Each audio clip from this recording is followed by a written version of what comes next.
Deborah. I'm from Italy, and we are today visiting this place.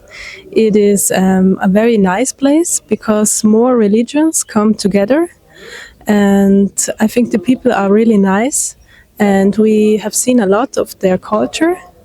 Yeah. Hello, my name is Lucas. I'm also from Italy.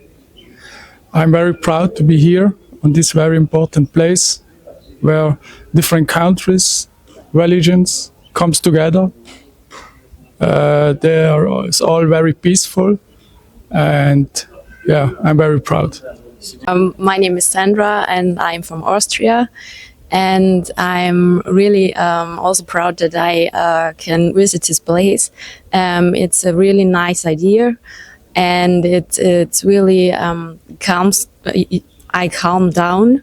That it's very silent, and it's really good here, and really interesting to get to know the culture. What would be nice is if everyone will speak English, so everyone can know the story behind all this place. And I like the idea how they want to build it bigger and what they want to make.